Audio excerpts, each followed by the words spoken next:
It was a winter morning, and I was standing on the railway station of Adityapur, one of Asia's largest industrial hubs in the outskirts of Jamshedpur, formerly known as Tata Nagar, the city known for Tatas their steel.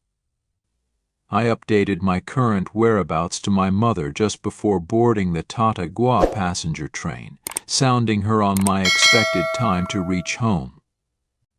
I was visiting home after 2 months, the longest interval in the 3.5 years at NIT Jamshedpur, due to my business around hosting the first alumni meet of NIT Jamshedpur and a 15-day train travel across India through Jagriti Yatra. I was just carrying my laptop bag as it was a usual 2-3 day trip, and I just had my compact laptop, a change of clothes charger to be precise, beside my small blue denim wallet, a Samsung smartphone.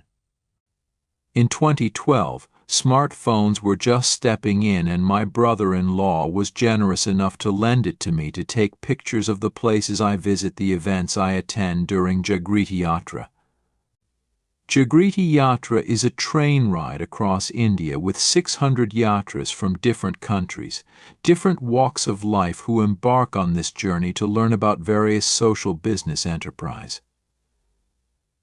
In that day's train journey, I was traveling with a batchmate who would get down 2 stations before mine. We'd traveled together many times during the 4 years, and we'd always take the morning train instead of the evening one.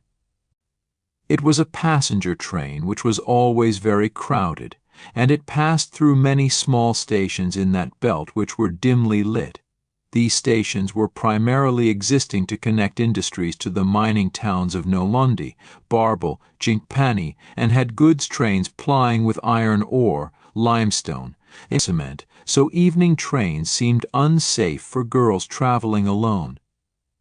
Jinkpani was a small town in that belt with a cement factory, ACCC Cements, and a residential township for it. My dad had booked the station trip, which was a Maruti van, to ply the resident of the colony from station to the colony, which was around 3 km away. There was no public transport available in this route. I was waiting to board the train, all excited to show my parents the pictures of the yatra, clicked on the borrowed smartphone. I'd also met my sister and niece at Visakhapatnam, while we visited Akshaya Patra Mega Kitchen, and I remember getting clicked a cute photo of me holding my niece at the station, but my excitement was short-lived as soon as I kept the phone in the small zipper pocket of my laptop bag. I was modestly dressed in a kurta and leggings, without pockets, of course. Pockets are a recent phenomenon in women's Indian clothing. So my phone and wallet were always kept in the bag. As I boarded the train along with around 20 other people from that gate, I felt a sudden force pulling me back. But I managed to steer my way inside, but with an eerie feeling. I quickly reached out to check the tiny pocket immediately, only to find that both the wallet and the borrowed phone were gone. A shiver ran up my spine and I started to feel numb. There was Rs 200 in cash in that wallet, which was a month of pocket money, my SBI ATM card and college card. Now, having zero cash, no phone, I went about near the gate to see if I can find it. I spoke to a couple of people, but barely anyone knew Hindi, and it struck me real hard that reaching home was my single motto now. Although scared that I would be scolded by parents for being reckless, I had a sinking feeling as to how would I break this news to my sister, my brother-in-law, whose smartphone I'd lost. What would I do about all the lost contacts that I'd woven so meticulously while organizing the alumni meet? What of the memories that I'd captured during the yatra? My brain started to fizzle with all these entrapping thoughts when my friend shook me to bring me back to the dreaded train, which was my reality then, and I started planning my next course of action. I first called my mother from my friend's phone to tell her about the loss. She comforted me, and then she informed my dad to arrange a vehicle from the station. At The trip was booked, but it sometimes leaves passengers if there are more people than capacity or not turn up due to technical glitch in the age-old van that was used.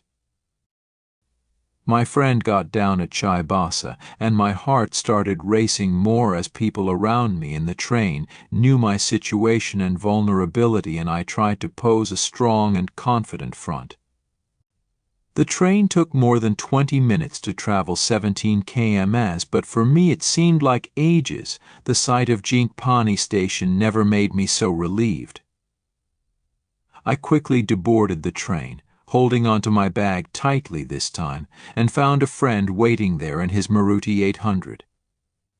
He happened to have met my dad while coming to the station for a personal work, and my dad asked him to pick me as well. I finally reached home traveling without a phone and a penny in pocket. My mom was so glad to see me safe and sound. I was taken aback a little to see her overtly calm demeanor at the face of such an adversary and having no concern whatsoever for my lost phone or the wallet. She prayed and thanked God for my safe return and narrated about her dream which she saw about me the previous night.